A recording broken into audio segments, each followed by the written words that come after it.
10 दिन में दूसरी बार कोरबा दौरे पर आए मुख्यमंत्री विष्णुदेव साय का मानना है कि डबल इंजन की सरकार में छत्तीसगढ़ का चौतरफा विकास हो रहा है। कुछ चुनौतियां सामने जरूर आ रही हैं, जिसका निराकरण किया जा रहा है। नक्सलवाद को उन्होंने प्रदेश के विकास में बाधक होने की जानकारी दी, जिसका समाधान केंद्रीय गृह मंत्री के नेतृत्व में लगातार किया जा रहा है। यही वजह है कि महज 24 सालों में ही छत्तीसगढ़ पुलिस को राष्ट्रपति निशान पुरस्कार मिल गया है। छत्तीसगढ़ के महान संतों में से एक बाबा गुरु घासीदास जी की जयंती के मौके पर पिछले 10 दिनों के दौरान बुधवार को मुख्यमंत्री दूसरी बार कोरबा पहुंचे। वे जिला स्तरीय कार्यक्रम में शामिल हुए और सतनामी समाज के साथ ही पूरे प्रदेश वासियों को दिन विशेष की शुभकामनाएं दी। कोरबा से रवाना होने से पहले उन्होंने मीडिया से चर्चा की।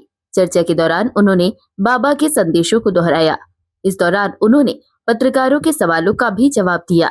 धान का उठाव नहीं होने के कारण जिस तरह से खरीदी केंद्रों में बफर लिमिट क्रॉस कर गई है और धान जाम होने की स्थिति में है, इस सवाल के जवाब में उन्होंने कहा कि राइस मिलरों की हड़ताल समाप्त हो गई है और अब जल्द ही धान का उठाव शुरू हो जाएगा। कहीं कोई किसान को धान बेचने में दिक्कत भी नहीं आ रही है और राइस मिलरों का हड़ताल भी खत्म हो गया है। अब सुचारू रूप से धान खरीदी, वैसे तो कोई बाधा था ही नहीं, वो चलने वाला है।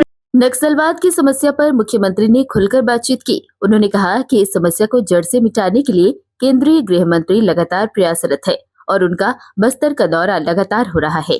पिछले 2 दिनों के प्रवास के दौरान उन्होंने सुरक्षा कैंप में सुरक्षा बलों के साथ वक्त बिताया और चर्चा भी की। अमित शाह देश के पहले ऐसे गृह मंत्री हैं जिन्होंने सुरक्षा बलों के साथ कैंप में रात बिताई हो। सुरक्षा बलों के प्रयास से ही प्रदेश की पुलिस को 24 साल के भीतर राष्ट्रपति निशान पुरस्कार मिल गया है। उन्होंने यह भी बताया कि बस्तर ओलंपिक में अमित शाह पहुंचे, जहां उन्होंने प्रतिभागियों की हौसला अफजाई की। देश के यशस्वी गृह मंत्री जी आए और जो सुरक्षा कैंप उसमें भी गए, हमारे जवानों के साथ उनका वार्तालाप हुआ, उनके साथ भोजन हुआ और मंत्री किसी मतलब सुरक्षा कैंप में गए, गांव में भी चौपाल लगाए, वहां पर स्कूल, आंगनबाड़ी, राशन दुकान सबका निरीक्षण किए और हम लोग नियत नीलानार योजना के माध्यम से लगातार ऐसे 5 जिले जो संवेदनशील जिले हैं बस्तर क्षेत्र के, वहां पर जो सरकार की योजनाएं हैं उसको 100% पहुंचाने का काम नियत नीलानार योजना के माध्यम से कर रहे हैं और जो लगातार सुरक्षा कैंप खुल रहे हैं।